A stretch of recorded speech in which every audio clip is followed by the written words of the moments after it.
നിർബന്ധപൂർവ്വം പോയി അഭിനയിച്ചതാണ്. അപ്പൊ അഭിനയിക്കുമ്പോൾ 93 ദൃക്സാക്ഷി സിനിമയിൽ ഒരു വേഷം ചെയ്തപ്പോൾ പിന്നെ ഇഷ്ടംപോലെ സിനിമ ചെയ്യാൻ പറ്റി. ഇപ്പം സിനിമ വിഷുവിന് 2 സിനിമകൾ ഇറങ്ങുന്നുണ്ട്. മരണമാസ് ബേസിന്റെ ഷൈൻ നിഗത്തിന്റെ ഒരു പുതിയ ഹാൽ എന്ന പടവും അതൊക്കെ ഉണ്ട്. എന്തായാലും എപ്പോഴും സജീവമായി യാത്ര ചെയ്യാൻ കഴിയുന്നത് നിങ്ങളിൽ നിന്ന് ഊർജ്ജം തന്നെയാണ്. അല്ലെ, വരുമാനത്തിലെ കുഞ്ഞു കുഞ്ഞു വേഷങ്ങൾ ചെയ്യുന്നതാണ്. വലിയ വേഷമൊന്നും അല്ലെങ്കിലും ആ ചെറിയ വേഷം ഭയങ്കര സപ്പോർട്ടിംഗ് ആണ്. അങ്ങനെയുണ്ടല്ലോ, ചെറിയ നാട്ടിൻപുറത്തെ കുറെ ആൾക്കാരുണ്ട്, സൗഹൃദങ്ങൾ. ഈ നാട്ടിൻപുറത്തെ ജീവിച്ചുകൊണ്ട് ഒരുപാട് നല്ല നല്ല ആൾക്കാർ, അല്ല പഴയ ആൾക്കാർ. അപ്പൊ അവരോടൊപ്പം സംസാരിക്കുമ്പോൾ നമുക്ക് നല്ല ഊർജ്ജമാണ്, അവൻ എനർജറ്റിക് ആണ്. കാരണം ഇവരെ എല്ലാം ഒരു 10 മിനിറ്റ് സംസാരിക്കുമ്പോൾ ഭയങ്കര ഊർജ്ജമാണ്. അങ്ങനല്ലോ ആ ഒരു കാലഘട്ടത്തിൽ വന്ന് അങ്ങനല്ലോ അവരെ ഇപ്പോഴും നമ്മളോടൊപ്പം സംസാരിക്കുമ്പോൾ നമ്മൾ ഒരേപോലെ അങ്ങനല്ല ആ മനസ്സിലേക്ക് വരുന്നത്. അതാണ് ആ പ്രായത്തിലെ ഒരു ഏറ്റവും വലിയ പ്രത്യേകത. കാരണം ആ മനസ്സിലേക്ക് നമ്മളെ ഒരു യാത്രയിലേക്ക് തന്നെ അവർ കയറി വരുമ്പോൾ നമ്മൾ ഇടപെടുമ്പോൾ നമുക്ക് ആ പ്രായം എന്ന് പറഞ്ഞാൽ ഫീൽ ചെയ്യുന്നില്ല. അത് നമുക്ക് ആ പ്രായമുള്ളവരോട് നമുക്ക് അങ്ങനെ കൂടുതൽ അടുക്കുന്നതാണ്. നമ്മൾ തമാശ പറയുമ്പോൾ ആ തമാശയായിട്ടുള്ള ആ രീതിയിലേക്ക് അവര് എന്റർടൈൻമെന്റ് ചെയ്യുന്നു, എൻജോയ് ചെയ്യുന്നു. നമ്മൾ പറയുമ്പോൾ അല്ലെ, അങ്ങനെ ഒരു സംഭവം ഉണ്ടല്ലോ, അത് വന്ന ഒരു പ്രസ്ഥാനത്തിന്റെയും അതിന്റെ ഒരു യാത്രയുടെയും ഊർജം തന്നെയാണ്. എന്തായാലും സന്തോഷം പ്രിയപ്പെട്ടവരെ. ഒരുപാട് പരിപാടികൾ ഇപ്പൊ ഇവിടെ പുഞ്ചിരി മത്സരമുണ്ട്. അവർ എന്നെ മത്സരിപ്പിക്കുമ്പോൾ ഫസ്റ്റ് എനിക്ക് കിട്ടും. കാരണം ഞാൻ എപ്പോഴും ചിരിച്ചോണ്ടാന്ന്, പല്ലൊന്നും നേരെയില്ല, ഒന്നും പല്ലാന്ന്.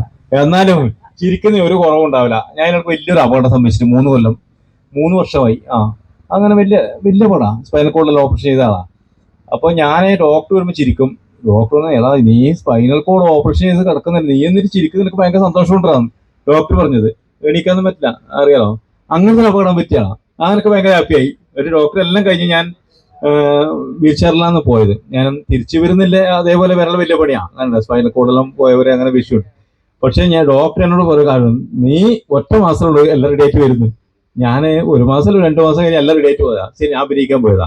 അങ്ങനെ ഒരു അത് പറഞ്ഞാല് നമുക്ക് കിട്ടുന്ന, നമുക്ക് എപ്പോഴും എല്ലാം സന്തോഷമാണ്. എല്ലാവരും സ്നേഹമില്ലവരാണ്. അത് അങ്ങനെയുണ്ടല്ലോ, ഒരുപാട് നന്മ നിറഞ്ഞ നാട്ടിലാണ് നമ്മൾ ജീവിക്കുന്നത്. നമ്മൾ കേരളത്തിലാണ് ജീവിക്കുന്നത്. അവിടെ എപ്പോഴും സ്നേഹവും നന്മയും ആ ഉറവിടം പറ്റാത്തൊരു സ്ഥലം തന്നെയാണ്. അതുകൊണ്ട് നമുക്ക് എവിടെ പോയാലും ആ ഒരു സ്നേഹം കിട്ടുന്നുണ്ട്, ആ ബന്ധം കിട്ടുന്നുണ്ട്, സൗഹൃദം കിട്ടുന്നുണ്ട്. പൈസയൊന്നും ഇല്ല, അല്ലെ, സാമ്പത്തിക ചെയർമാൻ എവിടെ പരിചയപ്പെട്ടു അതൊന്നും ഇല്ലെങ്കിലും നമുക്ക് ബാങ്ക് ബാലൻസ് ഒന്നും ഇല്ലെങ്കിലും നല്ല സൗഹൃദ ബാലൻസ് ഉണ്ട്. ആ ബാലൻസ് കൊണ്ട് തന്നെയാണ് ഇവരെ വിളിച്ചിട്ടുണ്ടാവുന്ന ഒരു സത്യമാണ്. കാരണം ഒരുപാട് വലിയ വരുന്ന ആർട്ടിസ്റ്റുകൾ ഒരു ഉദ്ഘാടനം ചെയ്യാൻ ഒന്ന് ഫോൺ വിളിച്ചാൽ കിട്ടുന്ന ആൾക്കാർ തന്നെയാണ്. അത്രക്ക് ടീം തന്നെയാണ്.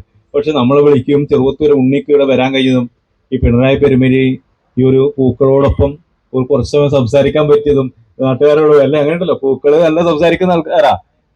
അതിനപ്പുറം വേറെ സംസാരിക്കുക, അവർ ചിരിച്ചുകൊണ്ട് നിറയെ പൂക്കളുണ്ട്. ഭയങ്കര സന്തോഷമായി ഈ ഒരു പരിപാടിക്ക് വിളിച്ചേര്.